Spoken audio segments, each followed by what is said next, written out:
আসসালামু আলাইকুম রহমতুল্লাহ। কেমন আছেন সবাই? আশা করি মহান আল্লাহ আপনাদের সবাইকে ভালো এবং সুস্থ রেখেছেন। বন্ধুরা, আপনারা কি কখনো ভেবে দেখেছেন হাজার মাইল দূরে বসে একজন জাদুকর বা তান্ত্রিক কিভাবে অন্য একজন মানুষের ক্ষতি করে? জাদুকর তো সেই মানুষটিকে স্পর্শও করছে না, এমনকি দেখছেও না। শুধু তার ব্যবহৃত একটি চুল বা নখ অথবা কাপড়ের টুকরো ব্যবহার করেই সে কিভাবে কাউকে অসুস্থ করে ফেলতে পারে বা তার চিন্তাভাবনা বদলে দিতে পারে। আমরা অনেকে একে কুসংস্কার বা নিছক গল্প বলে উড়িয়ে দিই, কিন্তু আজকের এই আলোচনা শোনার পর আপনার বিজ্ঞান এবং আধ্যাত্মিক জগৎ নিয়ে ধারণা সম্পূর্ণ বদলে যাবে। আজ আমরা এমন 4টি বিষয় নিয়ে কথা বলবো যা বিজ্ঞানের ভাষায় এক গভীর রহস্য এবং ইসলামের দৃষ্টিতে এক ভয়ঙ্কর বাস্তবতা।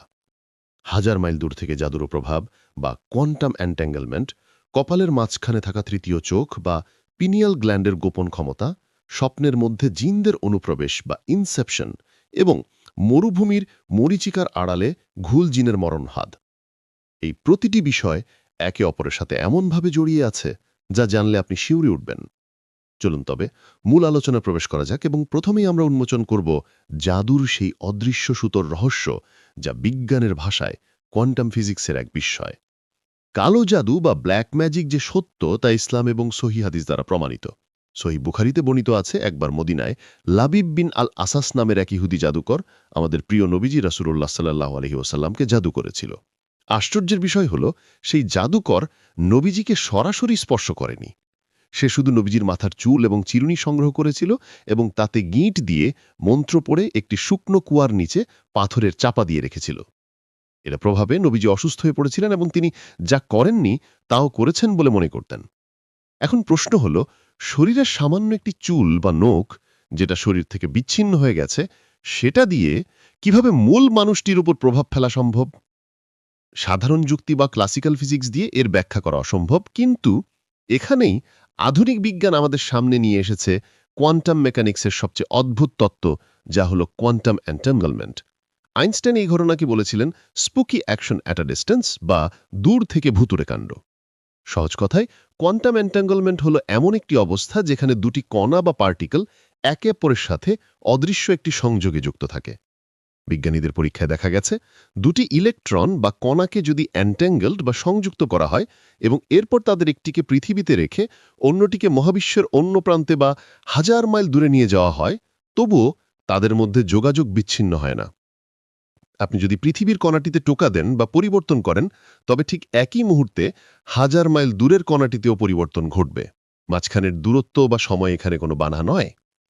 এখন একটু চিন্তা করুন, জাদুকররা কেন সবসময় ভুক্তভোগীর চুল, নখ বা ব্যবহৃত কাপড় চায়? কারণ এই চুল বা নখ একসময় আপনার শরীরের অংশ ছিল এবং কোয়ান্টাম লেভেলে সেগুলো এখনও আপনার শরীরের অণুপরমাণুর সাথে অ্যান্ট্যাঙ্গলড বা সংযুক্ত হয়ে আছে। জাদুকর যখন সে বিচ্ছিন্ন চুলে আগুন দেয় বা সুই ফোটায়, তখন কোয়ান্টাম কানেকশনের মাধ্যমে মূল মানুষটির শরীরেও তার প্রতিক্রিয়া বা ব্যথার তরঙ্গ পৌঁছে যায়। সূরা ফালাকে আল্লাহ আমাদের শিখিয়েছেন সেই সব নারীদের অনিষ্ট থেকে আশ্রয় চাইতে যারা গিঁটে ফুঁ দেয়। অর্থাৎ জাদুকররা নেগেটিভ এনার্জি বা শয়তানি মন্ত্র গিঁটের মাধ্যমে ওই বস্তুতে আবদ্ধ করে, যা অদৃশ্য তরঙ্গের মাধ্যমে ভুক্তভোগীকে আঘাত করে। জিনরা যেহেতু আমাদের চেয়ে ভিন্ন ডাইমেনশনের সৃষ্টি এবং তারা এনার্জি বা শক্তি দিয়ে তৈরি, তাই তাদের পক্ষে এই কোয়ান্টাম ফিল্ড বা অদৃশ্য জগৎ ব্যবহার করা অনেক সহজ। তারা হয়তো এই অদৃশ্য সুতো ধরে জাদুর প্রভাব এক জায়গা থেকে অন্য জায়গায় পৌঁছে দেয়। বিজ্ঞান আজ যা কেবল আবিষ্কার করছে, 1400 বছর আগেই কোরআন এবং হাদিস আমাদের সেই সতর্কবার্তা দিয়ে দিয়েছে। কিন্তু এই অদৃশ্য জগৎ বা জিনদের কি আমরা চাইলেই দেখতে পাই না? আমাদের মস্তিষ্কের ভেতরে কি এমন কোনো গোপন যন্ত্র আছে যা সচল হলে আমরাও এই অদৃশ্য তরঙ্গ বা জিনদের দেখতে পাব? সেই রহস্যময় তৃতীয় চোখ বা পিনিয়াল গ্ল্যান্ড নিয়ে আমরা কথা বলবো। আমরা জানলাম যে জাদু আসলে এক প্রকার অদৃশ্য তরঙ্গের খেলা, কিন্তু প্রশ্ন হলো, এই অদৃশ্য তরঙ্গ বা জিনদের জগৎকে মানুষ সাধারণ চোখে দেখতে পায় না, নাকি আমাদের মস্তিষ্কের ভেতরেই এমন কোনো সুইচ আছে যা অন করলে আমরা অদেখা জগৎ দেখতে পাব?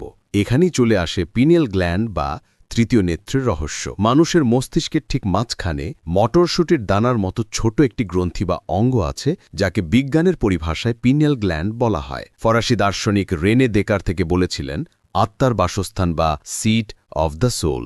আধুনিক বিজ্ঞান অবাক হয়ে লক্ষ্য করেছে যে আমাদের সাধারণ চোখের ভেতরে যে ধরনের কোষ বা টিস্যু থাকে, এই পিনিয়াল গ্ল্যান্ডের ভেতরেও ঠিক একই ধরনের কোষ রয়েছে। অর্থাৎ এটি মস্তিষ্কের ভেতরে থাকা একটি সুপ্ত চোখের মতো, যা আলো ও অন্ধকারের সংকেত বুঝতে পারে। বিজ্ঞানীরা ধারণা করেন এই গ্রন্থি থেকে ডিএমটি বা ডাইমিথাইল ট্রিপটামিন নামের একটি অত্যন্ত শক্তিশালী হরমোন নিঃসৃত হয়। এই ডিএমটিকে বলা হয় দ্য স্পিরিট মলিকিউল। যখন মানুষ মারা যায় বা গভীর ধ্যানে মগ্ন থাকে, তখন এই হরমোন নিঃসৃত হয় এবং মানুষ তখন এমন কিছু দেখতে পায় যা সাধারণ অবস্থায় দেখা অসম্ভব। অনেকে একে অন্য ডাইমেনশনে ভ্রমণ বা রুহের জগৎ দেখার সাথে তুলনা করেন। ইসলামী পরিভাষায় একে বলা হয় কাশফ বা অন্তর্দৃষ্টি খুলে যাওয়া। ইতিহাসের অনেক সত্য ঘটনায় আমরা দেখেছি অনেক অলিয়া বা বুজুর্গ ব্যক্তিরা অনেক দূরের ঘটনা বা অদৃশ্য বিষয় আল্লাহর ইচ্ছায় দেখতে পেতেন। যেমন খলিফা ওমর রাদিয়াল্লাহু আনহু মদিনায় খুতবা দেওয়ার সময় বহু দূরে সারিয়া নামক সেনাপতির বিপদ দেখতে পেয়েছিলেন এবং তাকে পাহাড়ের দিকে সরে যেতে নির্দেশ দিয়েছিলেন। বিজ্ঞান ও আধ্যাত্মিকতার এই সংযোগস্থলটি খুবই সূক্ষ্ম হতে পারে। মহান আল্লাহ আমাদের মস্তিষ্কেরই পিনাল গ্ল্যান্ডটি তৈরি করেছেন স্পিরিচুয়াল বা আধ্যাত্মিক জগৎকে অনুভব করার জন্য একটি রিসিভার বা অ্যান্টেনাল হিসেবে। কিন্তু সমস্যা হলো বর্তমান যুগে অনেকে কৃত্রিম উপায় বা শয়তানি সাধনার মাধ্যমে এই তৃতীয় চোখ খোলার চেষ্টা করে। যখন কেউ জোর করে এই জগৎ উন্মোচন করতে চায়, তখন শয়তান বা খারাপ জিনরা সেই সুযোগ নেয়। জিনরা যেহেতু এনার্জি বডি এবং তারা মানুষের স্নায়ুতন্ত্রের ওপর প্রভাব ফেলতে পারে, তাই তারা হয়তো এই পিনাল গ্ল্যান্ডকে কৃত্রিমভাবে উত্তেজিত করে। ফলে মানুষ হ্যালুসিনেশন দেখে বা অদ্ভুত সব আকৃতি দেখতে শুরু করে। তারা মনে করে তারা ভবিষ্যৎ দেখছে বা কোনো দেবতার সাথে কথা বলছে, কিন্তু আসলে তারা শয়তানের ধোকার ফাঁদে পা দিয়েছে। অনেক মানসিক রোগী বা যারা ব্ল্যাক ম্যাজিকের শিকার হয়, তারা প্রায়ই বলে যে তারা ঘরের কোণে ছায়া দেখে বা অদ্ভুত সব প্রাণী দেখে। বিজ্ঞান একে মস্তিষ্কের কেমিক্যাল ইমব্যালেন্স বা রোগ বলতে পারে, কিন্তু আধ্যাত্মিক দৃষ্টিতে এটি হতে পারে জিনদের দ্বারা আমাদের মস্তিষ্কের ভিজুয়াল সেন্টারের ওপর এক ধরনের হ্যাকিং।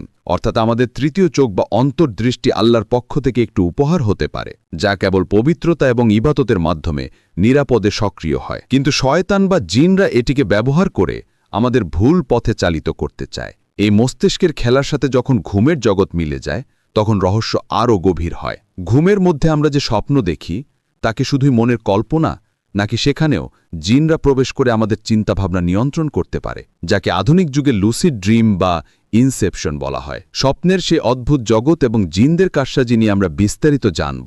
ঘুমের জগৎটি মানুষের জন্য এক বিশাল রহস্যের নাম, যাকে মহান আল্লাহ কুরআনে মৃত্যুর সাথে তুলনা করেছেন। আল্লাহ বলেন, তিনি মানুষের মৃত্যু ঘটান যখন তারা মারা যায়, এবং যারা মারা যায়নি তাদের ঘুমের সময় তিনি রূহ কবজ করেন। অর্থাৎ আমরা যখন ঘুমাই, তখন আমাদের রূহ বা আত্মা আমাদের শরীর থেকে সাময়িক সময়ের জন্য বিচ্ছিন্ন হয়ে যায় এবং এক ভিন্ন জগতে বিচরণ করে। সহিহ হাদিসে রাসূলুল্লাহ সাল্লাল্লাহু আলাইহি ওয়াসাল্লাম বলেছেন, স্বপ্ন ৩ প্রকারের হয়ে থাকে। প্রথমত, আল্লাহর পক্ষ থেকে সুসংবাদ, যা মুমিনের জন্য সান্ত্বনা। দ্বিতীয়ত, মানুষের নিজের মনের চিন্তা, যা সে সারাদিন ভাবে, তা ঘুমের মধ্যে দেখে। এবং তৃতীয়ত, শয়তানের পক্ষ থেকে ভয় দেখানো বা খারাপ স্বপ্ন। বিজ্ঞান আমাদের বলে ঘুমের একটি বিশেষ পর্যায় আছে, যাকে REM বা র্যাপিড আই মুভমেন্ট স্লিপ বলা হয়। এই পর্যায়ে মানুষের মস্তিষ্ক অত্যন্ত সক্রিয় থাকে এবং তখনই মানুষ সবচেয়ে বেশি স্বপ্ন দেখে। আধুনিক বিজ্ঞানে লুসিড ড্রিম বা স্বচ্ছ স্বপ্ন নামের একটি ধারণা খুব জনপ্রিয়, যেখানে মানুষ বুঝতে পারে যে সে স্বপ্ন দেখছে এবং সে চাইলে তার স্বপ্নকে নিজের মতো করে নিয়ন্ত্রণ করতে পারে। হলিউডের বিখ্যাত সিনেমা ইনসেপশনে আমরা দেখেছি কিভাবে অন্যের স্বপ্নের মধ্যে প্রবেশ করে তার অবচেতন মনে কোনো ধারণা বা চিন্তা ঢুকিয়ে দেওয়া হয়, যাতে সে মনে করে এই চিন্তাটি তার নিজের। ইসলাম ও আধ্যাত্মিক বিজ্ঞান বলছে, জিন বা শয়তানদের জন্য মানুষের এই স্বপ্নের জগতে প্রবেশ করা বা প্রভাব ফেলা অসম্ভব কিছু নয়। যেহেতু জিনরা মানুষের রক্তনালীতে চলাচল করতে পারে এবং মানুষের মনের খবর কিছুটা হলেও আঁচ করতে পারে, তাই তারা এই ঘুমের এই দুর্বল মুহূর্তটিকে টার্গেট করে। আপনি হয়তো লক্ষ্য করেছেন, অনেক সময় ঘুমের মধ্যে অচেনা কোনো কালো আকৃতি আপনাকে তাড়া করছে বা উপর থেকে নিচে ফেলে দিচ্ছে, অথবা আপনি চিৎকার করতে চাইছেন কিন্তু পারছেন না। হাদিস অনুযায়ী এগুলো শয়তানের কাজ, যাতে সে মানুষকে ভয় দেখে মানসিকভাবে দুর্বল বা বিষদগ্রস্ত করতে পারে। শয়তান কেবল ভয়ই দেখায় না, বরং অনেক সময় সে মানুষের রূপ ধরে স্বপ্নের মধ্যে এসে ভুল তথ্য বা মিথ্যা ভবিষ্যৎবাণী করে মানুষকে পথভ্রষ্ট করার চেষ্টা করে। লুসিড ড্রিমের মাধ্যমে যেমন মানুষ নিজের স্বপ্ন নিয়ন্ত্রণ করে, ঠিক তেমনি খারাপ জিনরা হয়তো টেলিপ্যাথি বা বিশেষ কোনো ফ্রিকোয়েন্সি ব্যবহার করে আমাদের মস্তিষ্কের ভিজুয়াল কর্টেক্সে এমন সব দৃশ্য তৈরি করে যা আমাদের কাছে একদম বাস্তব মনে হয়। তারা আপনার মস্তিষ্কে এমন কোনো ভুল ধারণা বা কুমন্ত্রণা স্বপ্নের মাধ্যমে ঢুকিয়ে দিতে পারে যা ঘুম ভাঙার পর আপনার বিশ্বাসে পরিণত হয়। এটি হলো শয়তানের আসল ইনসেপশন। সে চায় আপনি হতাশ হন এবং আল্লাহর রহমত থেকে নিরাশ হয়ে যান। সেই জন্য দুঃস্বপ্ন দেখলে রাসূলুল্লাহ সাল্লাল্লাহু আলাইহি ওয়াসাল্লাম বাম দিকে ৩ বার থুতু ফেলে আল্লাহর কাছে আশ্রয় চাইতে বলেছেন এবং পাশ ফিরে শুতে বলেছেন। স্বপ্নের এই মায়াজাল থেকে বের হয়ে আমরা যখন বাস্তব পৃথিবীতে তাকাই, সেখানেও কি জিনরা আমাদের চোখের সামনে এমন কোনো মায়া তৈরি করতে পারে যা দেখে আমরা পথ হারাই? মরুভূমির বুকে চকচকে পানি বা মরিচিকা কি শুধুই আলোর খেলা, নাকি এর আড়ালে লুকিয়ে আছে ঘুল নামের এক ভয়ঙ্কর জিন যারা মানুষকে মৃত্যুর ফাঁদে ফেলে? সেই মরুভূমির রহস্য এবং মরিচিকার আড়ালে থাকা শয়তানি কৌশল নিয়ে আমরা জানব। স্বপ্নের জগৎ থেকে বেরিয়ে এবার আমরা পা রাখব পৃথিবীর সবচেয়ে নির্জন এবং রহস্যময় প্রান্তর মরুভূমিতে, যেখানে দিগন্ত জোড়া বালির সমুদ্র আর প্রখর রোদের মাঝে মানুষ এমন সব দৃশ্য দেখে যা বাস্তবে নেই। আমরা ছোটবেলা থেকেই বইয়ে পড়েছি বা টিভিতে দেখেছি যে মরুভূমিতে তৃষ্ণার্ত পথিক পানির আশায় ছুটতে থাকে, কিন্তু কাছে গিয়ে দেখে সেখানে কিছুই নেই, শুধুই উত্তপ্ত বালি। বিজ্ঞান একে বলে মরিচিকা বা অপটিক্যাল ইলিউশন। পদার্থবিজ্ঞানের ভাষায় যখন মরুভূমির বালি প্রচণ্ড গরম হয়ে যায়, তখন মাটির কাছাকাছি বাতাস হালকা হয়ে ওপরে উঠে যায় এবং ওপরের ভারী বাতাসের সাথে এক ধরনের স্তর তৈরি করে। এই স্তরের ভেতর দিয়ে আসার সময় সূর্যের আলো বেঁকে যায় বা প্রতিসরণ ঘটে, ফলে দূরের আকাশকে মাটিতে প্রতিফলিত হতে দেখা যায়, যা দেখতে অনেকটা পানির মতো মনে হয়। বিজ্ঞানের এই ব্যাখ্যাটি শতভাগ সত্য এবং প্রমাণিত। কিন্তু হাজার বছর ধরে আরব দেশের বেদুইন এবং অভিজ্ঞ ভ্রমণকারীরা দাবি করে আসছেন যে মরুভূমির এই বিভ্রান্তি শুধুই আলোর খেলা বা চোখের ভুল নয়, বরং এর পেছনে রয়েছে এক ভয়ঙ্কর অতিপ্রাকৃত শক্তি। এখানেই প্রবেশ করে ঘুল নামের এক বিশেষ প্রজাতির জিনের রহস্য।